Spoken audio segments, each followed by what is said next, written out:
C'est quoi un migrant? C'est une personne qui migre, qui quitte son pays d'origine pour aller vivre dans un autre pays. Parfois, c'est un choix, mais d'autres fois, c'est une nécessité. Pour quelle raison une personne part de son pays?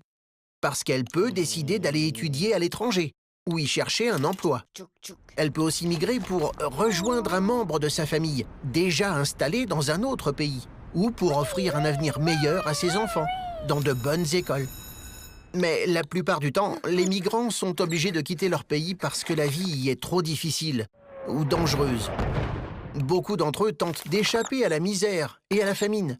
Ils sont souvent originaires d'Afrique ou d'Asie.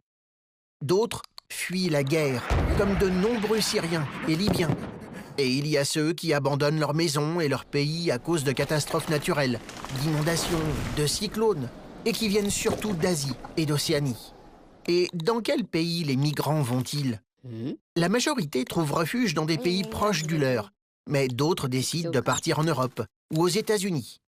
Ils entreprennent un voyage long, risqué et parfois mortel. Ces dernières années, des milliers de migrants se sont noyés en essayant de traverser la mer Méditerranée. Tu l'as peut-être vu aux infos. Des associations sont là pour leur porter secours et les aider à s'adapter au pays qui les accueille. C'est quoi un réfugié?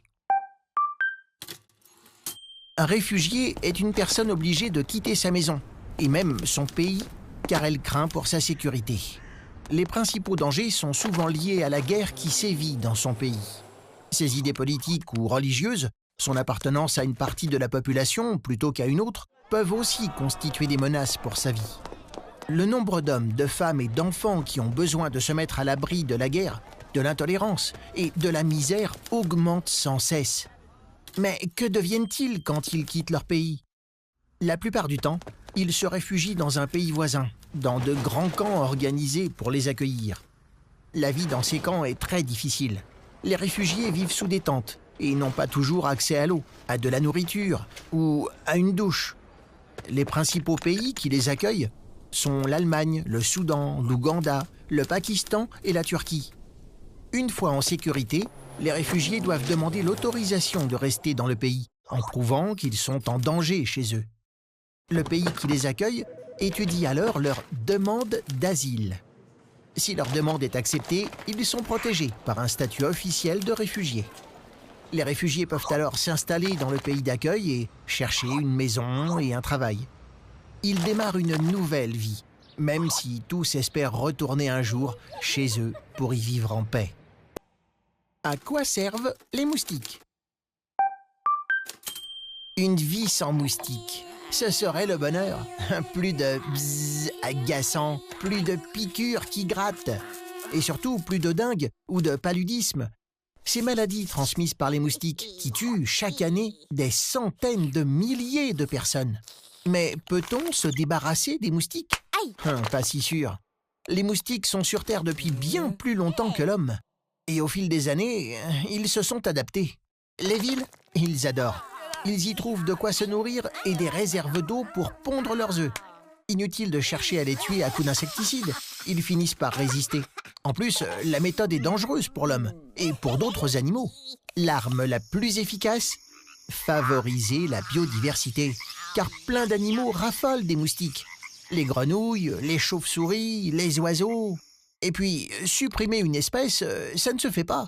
Même si elle t'embête, elle a un rôle à jouer dans la nature. Pour le moustique, les chercheurs, c'est vrai, sont divisés. Certes, il sert de repas à beaucoup d'espèces, mais sans lui, ces animaux mangeraient autre chose. Le moustique participe aussi à la pollinisation, mais pas autant que les mouches. Mais il y a quand même un point pour lequel tu peux leur dire merci. C'est en observant sa façon de piquer que les chercheurs ont inventé une aiguille moins douloureuse. Et ça, c'est chouette, non? C'est quoi le métier de médecin? Un médecin est un peu comme un enquêteur qui cherche de quelle maladie souffre son patient. Pour cela, il va le questionner sur les signes de sa maladie, les symptômes. Ensuite, il l'examine, il prend sa tension, écoute sa respiration ou regarde le fond de sa gorge, par exemple. Il pose alors un diagnostic sur la maladie et prescrit des médicaments ou des examens complémentaires. Pendant son travail, le médecin collabore souvent avec des confrères, comme le radiologue ou le chirurgien.